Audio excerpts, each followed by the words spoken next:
რუსი ოპოზიციონერი ალექსეი ნავალნი ეკვადორული ბაყაყის შხამით მოწამლეს. ამბობს 5 ევროპული ქვეყანას საერთაშორისო გამოძიებაზე დაყრდნობით. დიდი ბრიტანეთის, გერმანიის, საფრანგეთის, შვედეთისა და ნიდერლანდების მთავრობები დარწმუნებულები არიან, რომ რუსი დისიდენტი ციმბირის კოლონიაში კრემლის ბრძანებით მოკლეს. რამდენიმე ევროპულ ლაბორატორიაში ჩატარებული ბიოლოგიური მასალის კვლევისას გამოვლენილ იქნა ნივთიერება სახელწოდებით ეპიბადიტინი, რომელიც სამხრეთ ამერიკული ამფიბიის კანისგან იღება. რუსეთის ციხეში გარდაცვლილი ოპოზიციონერის ბიოლოგიური მასალის ქვეყნის საზღვრებს გარეთ გატანა მარტივი ამოცანა არ ყოფილა, თუმცა ნავალნის ოჯახმა ეს მოახერხა. ეს ნივთიერება ადამიანის პარალიზებას ახდენს, მოკლე დროში რთავს მის ნერვულ რეცეპტორებს და ადამიანი კვდება. ეს შხამი შესაძლოა მიიღო თავად ბაყაყისგან და შესაძლოა მოახდინო მისი სინთეზირება.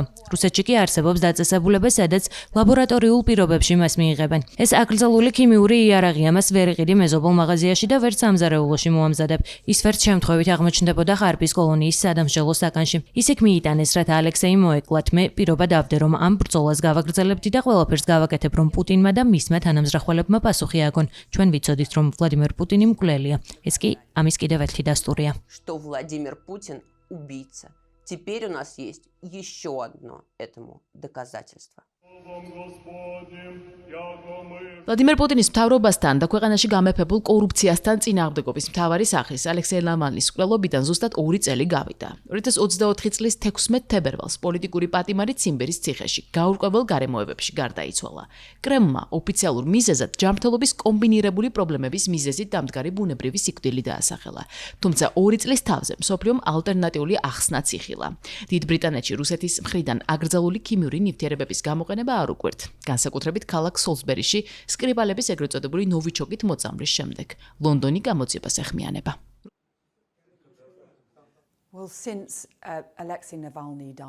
მას შემდეგ, რაც 2 წლის წინ ალექსეი ნავალნი მოკლეს, ჩვენ მაქსიმალურად ვცდილობდით მხარი დაგვეჭერა მისი ქვრივისთვის იულიასთვის, სიმართლის ძიების საქმეში. დიდმა ბრიტანეთმა ევროპელ პარტნიორებთან ერთად დაადასტურა, რომ ალექსეი ნავალნის ორგანიზმში ნაპოვნი იქნა ლეტალური ტოქსინი. მხოლოდ რუსეთის ხელისუფლებას ჰქონდა მიზეზი, მოტივი და შესაძლებლობა ეს გაეკეთებინა მაშინ, როდესაც ნავალნი ციხეში იჯდა. ჩვენ პარტნიორებთან ერთად ვააშკარავებთ კრემლის ბარბაროსობას.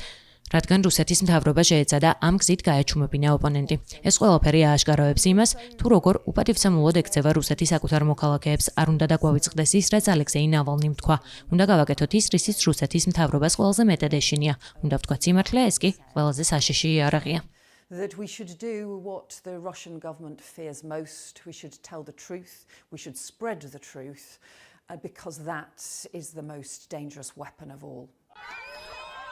რუსი ოპოზიციონერის ოჯახის ინფორმაციით საერთო დასკვნა 2 ევროპულმა ლაბორატორიამ ერთმანეთისგან დამოუკიდებლად მიიღო, რამაც ალექსეი ნავალნის მოწამვლის ვერსია უფრო ნათელი გახადა. მით უმეტეს, რომ სხვა რუსი დისიდენტების მსგავსად ის მანამდეც გამხდარა მოწამვლის ობიექტი. 2020 წლის აგვისტოში მისი მოკლა ეგრეთ წოდებული ნოვიჩოკით თვითმფრინავში სცადეს. მაშინ გადარჩა და ხანგრძლივი მკურნალობაც დასჭირდა საზღვრებს მიღმა. 2021 წლის 17 იანვარს ის სამშობლოში დაბრუნდა, სადაც აეროპორტშივე დააკავეს და მკაცრი რეჟიმის კოლონიაში გაგზავნა. ის მოსკოვში ბერლინიდან ჩაფრინდა. სწორედ გერმანიამ გაუწია მას სამედიცინო დახმარება, სადაც რუსული ხელწერა კარგად ესმით. 2 წლის წინ შევიტყვეთ ამბავი, რომ ალექსეი ნავალნი გარდაიცვალა. უკვე დღეს ნათელი გახდა, რომ რუსეთში პატიმრობისას მოწამლეს. მის ბიოლოგიურ მასალაში ძლიერი ნეიროტოქსინი იქნა აღმოჩენილი. ეპიბადიტინი 200-ჯერ ძლიერია ვიდრე მორფი. ის ახდენს კუნთების პარალიზებას, მსხვერპლი აგონიაში ვაგდება. არავის გარდა პუტინის დამხმარე ხელებისა იციან რა მოხდა 2024 წლის 15 თებერვალს რუსეთის სადამსჯელო კოლონიაში. ნათელია, რომ რუსეთის ხელისუფლებას ჰქონდა მიზეზი და მოტივი ნავალნი მოეწამლათ. ამის უნდა ეშინოდეს სწორედ პუტინს, რომ ამგვარი საქმეები გამოაშკარავდება და დღის შუქს იხილავს, რომ არსებობენ ისეთი სახელმწიფოები, როგორებიცაა დიდი ბრიტანეთი, შვედეთი, ნიდერლანდები, საფრანგეთი თუ გერმანია, რომლებიც ამას საჯაროდ გახდიან. მოგვიწოდებენ ბოლოს და ბოლოს რუსეთს დაველაპარაკოთ. ვემზადებით ამისთვის, მაგრამ აქ რუსეთმა თავისი მახინჯის სახე აჩვენა, რაც უნდა იცოდეს ყველამ, ვინც თვლის, რომ დიალოგის მეორე მხარეს მშვიდობით დაინტერესებული მხარე ზის, რომელსაც ხელშეკრულებები და ადამიანობა აღელვებს ამ სამყაროზე. არა, ასე არ არის. ნივთიერება, რომელთაც რუსეთის ოპოზიციის ლიდერი მოკლეს, ორგანიზმში მოხვედრის შემდეგ იწვევს გულის წნევის მატებას, სუნთქვის გზების დაბლოკვას, კრუნჩხებსა და კომას, საბოლოოდ კი სიკვდილს. კრემლში საერთაშორისო გამოძიების შედეგებს ნეკროპროპაგანდა უწოდეს. ქვეყნის საგარეო საქმეთა სამინისტროში ნივთიერების ფორმულა და ანალიზის შედეგები მოითხოვეს, ვიდრე კომენტარს გააკეთებენ. მანამდე კი მოსმენილს დასავლეთის მხრიდან ყურადღების გადატანის მცდელობა უწოდეს. очень негативная. Мы ეს ძალიან ნეგატიურია. ბუნებრივია ჩვენთვის მიუღებელია მსგავსი ბრალდებები.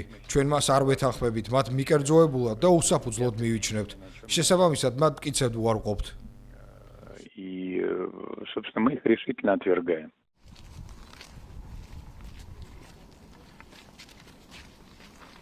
ალექსეი ნავალნის გარდაცვალებიდან 2 წლის თავზე რუსი ოპოზიციონერი მოსკოვში გაიხსენეს. მოსახლეობამ მის საფლავზე სიმბოლურად მიიტანა ყვავილები, რითიც პატივისცემა გამოხატა ოპოზიციონერი ფიგურის მიმართ, რომელიც რუსეთში ცვლილებებისთვის იბრძოდა.